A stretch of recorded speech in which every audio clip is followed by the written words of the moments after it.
Hey guys, welcome to day 21 of the Spark Change Challenge.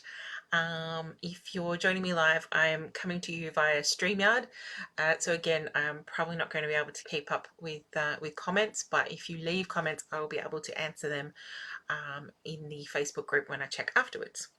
So now that we are in week 4 and the last full week of the challenge, I thought it was a really good time to do a little bit of reflection on what I've learnt so far doing the challenge, because it did start off with me wanting to do this to really improve my own self-care and um, make it much more practical and sustainable, and eliminate the eye roll factor.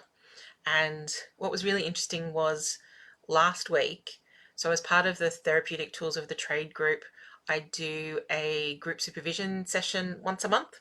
That's got a maximum of 10 people in it per session, and all year it's been sold out. We've had wait lists with 5 or 6 people on it for each month, and the only group supervision session all year that has not been the case for was last week's session, which was on non-sexy self-care. And I thought that was quite interesting. But just a reflection again of therapists as a general rule, and why how little we emphasize or prioritize self-care, and how much of an eye roll response it does tend to induce. I was talking with another therapist about this one today as well, who said, I saw some of the stuff, but honestly, just the mention of the word self-care was enough to make me go, oh, I can't be bothered. So I got thinking about that in terms of other directedness, and how so much of our jobs is looking after other people and focusing on other people, taking care of their vulnerable child parts, but not so much ours. And what that has in common with schema therapy in particular, which is one of the methods or one of the modalities that I use quite often, and that sort of formed the basis of the Sparks approach in the first place. So I thought tonight it might be worth, we're talking about relationships, and the big relationship, the big connecting link in all of this is really that relationship we have with ourselves, but that relationship we have with the vulnerable parts of ourselves that maybe we're not always showing the most kindness to. So I put together a very quick little slideshow, I suppose, because I do like slideshows, but just explaining what I mean about this, and maybe helping you to see this approach in a slightly different light. Even if you're not a schema therapist, I'm hoping that I can make this make enough sense that you'll see the connections, and you'll see why I think this Sparks approach is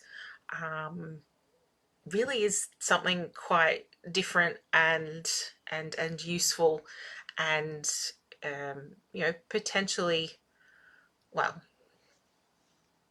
big dream territory, something that maybe has a chance of changing the way we as therapists and healthcare providers look at self-care and how we look after ourselves. I'm not expecting miracles, but I'm hoping that if we can find, or if this approach clicks with other people the way that it has clicked for me, that it might actually make a positive difference for other therapists as well. So for those of you not familiar with schema, so very, very, very briefly, schemas are maladaptive collections of emotions and thoughts and behaviours, and they are hypothesized to form when our core childhood needs are not met.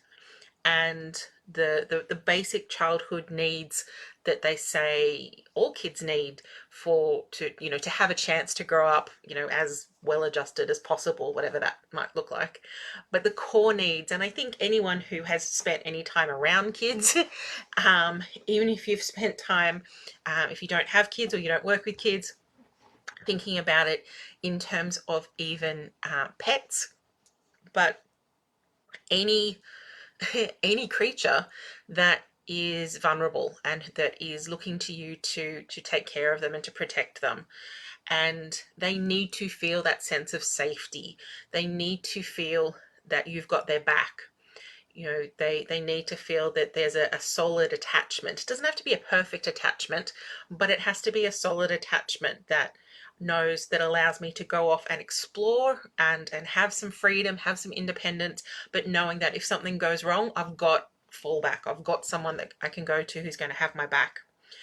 And if we don't get that, that leads to schemas developing around mistrust and abuse, defectiveness and shame, abandonment, emotional deprivation, um, social isolation. It can be a whole raft of schemas, but the big ones, if that safety and attachment isn't met, then you do tend to see that defectiveness, shame, mistrust, abuse, emotional deprivation, abandonment, things like that. And these have a really negative impact then on your interactions with other people, in the decisions that you might make when it comes to relationships or jobs or career paths. And they don't, I should say, they don't always have to be negative impacts, but they have an impact. So for some people who didn't get that sense of safety and attachment from their caregivers, maybe they've gone into sort of overcompensation mode, and they do everything they can to make sure that they're always there to provide for everybody else's needs. And that's when you can see sort of self-sacrificing tendencies develop. And you can end up deciding to be a therapist because you want to make sure nobody else feels like that. We've got that need for connection, that need for belonging. And that's a very, very basic, very, very mammalian need. Well, not even mammalian. If anyone's seen my octopus teacher, the documentary about the guy in South Africa who made friends with an octopus, a wild octopus. There's a video doing the rounds at the moment of a guy who has a relationship with a wild tiger shark. They come to the same place every year and they meet. And he it started off because he took the hook out of the shark's mouth, and the shark now seems to think he's a friend. um, it's bizarre, but that need to connect to other organisms does seem to be it does seem to be sort of across all species. And if we don't get that, if it doesn't feel safe to connect, or the people that we're trying to connect to reject us, then again you get this abandonment, this defectiveness, this emotional deprivation, social isolation, these formation of schemas and ways of seeing the world, of interacting in the world, that tell us that maybe we're only worth what we can do for other people, that we don't have inherent value as a person, or as a tiger shark or as an octopus. We only have value in what we can do for those other people. And again, you can start to see where that could lead to, again, to self-sacrificing tendencies, unrelenting standards. I can never be good enough to be worthy of connection. That idea of authenticity, and Gabor Mate has a beautiful speech where he talks about the tragedy of having to choose between attachment and authenticity. Authenticity in being free to express your own thoughts, your own needs, your own wants. And for some caregivers, if they find that too threatening, you have to decide between being my real and authentic self, or not having an attachment figure. So I know that if I express my need, I'll be rejected by my primary attachment figure, and that's too threatening. So I have to learn to suppress my needs so I can maintain some level of attachment. And again, this is where you start to see massive self-sacrificing tendencies, emotional inhibition, failure, approval seeking, and subjugation. That idea that if I don't do what this person wants, I'm going to be punished in some way. Sometimes physically, maybe it might be a physical threat, but certainly emotionally, I'm going to be neglected, I'm going to be rejected if I don't do this. We need some level of boundaries. So whether it's a puppy learning that, being kept away from the swimming pool, or a child being kept away from the swimming pool, or knowing that they can't have ice cream for breakfast, we need some level of boundaries. And again, if they're overcorrected or undercorrected, then it can create these patterns, these thoughts, these pathways in our brain that says either I don't need any boundaries, I have no boundaries, and I'm entitled to whatever I want whenever I want, or the opposite of I'm not entitled to anything, and everything is dangerous and scary, and I need to protect myself by kind of hermiting myself. Freedom of expression very much comes along that authenticity, the freedom to have my own thoughts, my own opinions, and express them without fearing retribution, and the need for spontaneity and play. Kids learn through play. If you don't get the chance to be a kid, to be silly, I think of an 8-year-old client I had once who, usually in a first session, I've got a couple of games set up and see what the child might be drawn to. And this child just sat on the couch and was had this very rigid, upright posture. And when I sort of indicated, do you want to play some or something like that, said, no, no, no, no, no, I'm not here to play. We have to talk about what's wrong with me. It's like, oh, okay. When you've got maybe an over-parentified child, or a child who has been bullied or rejected for being a child and doing, normal kid type stuff, then they lose that ability for spontaneous play and enjoyment, and it stymies the brain. You end up with people who have a very negative and pessimistic view on life, that negativity, pessimism schema, and very high unrelenting standards. I must be on, and I must be on at 150%, 100% of the time, or it's worthless and I'm worthless. And they can be quite punitive in the way that they hold those expectations for themselves, but also the expectations that they hold for other people sometimes. So we have these very clear core needs that we need as a child growing up to give us the best possible chance of growing into a healthy, productive, well-adjusted adult. Again, all in inverted commas and whatever that actually means, but give us the optimal chance for optimal development. And if they're not met, and some people have had none of these needs met, none of these needs met. Some of them have had some met and not others. Some, like Gabor Mate talks about, have had to choose between having their attachment and safety needs met versus their authenticity and freedom of expression needs met. And all of these things have an impact then on the relationship that we have with ourselves.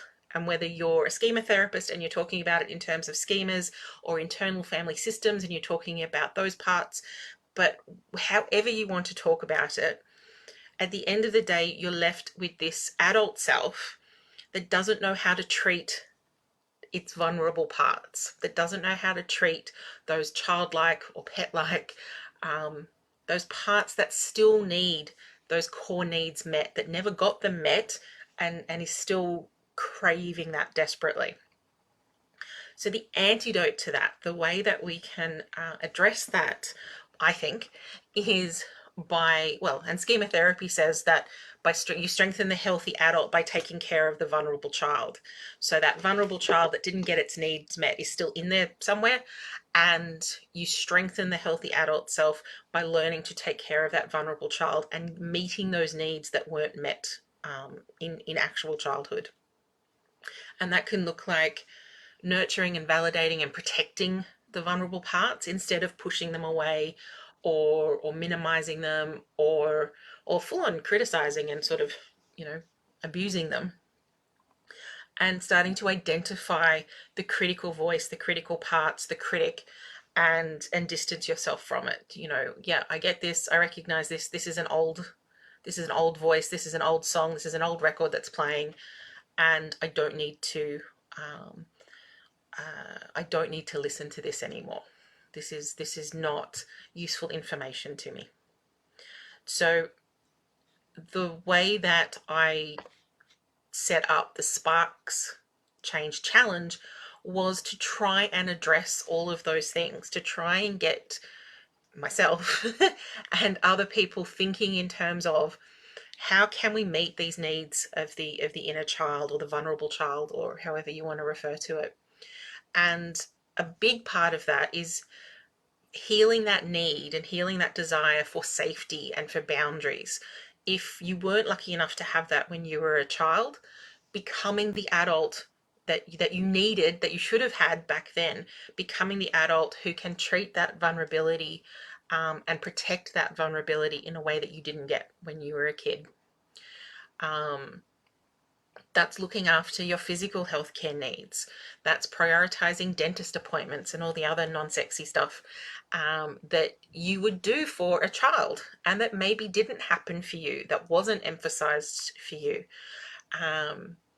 That you praise yourself when you achieve something.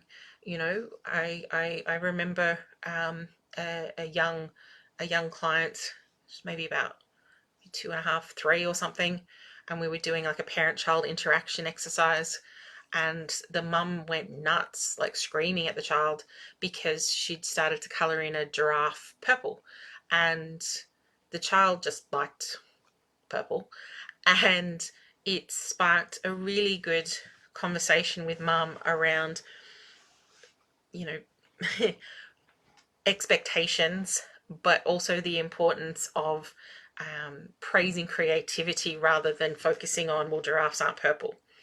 And if you didn't have a parent who noticed your actual achievements, or who minimized them, or who said, oh, well, of course you got, I don't know, of course you got an A, you're smart enough, I would expect you to.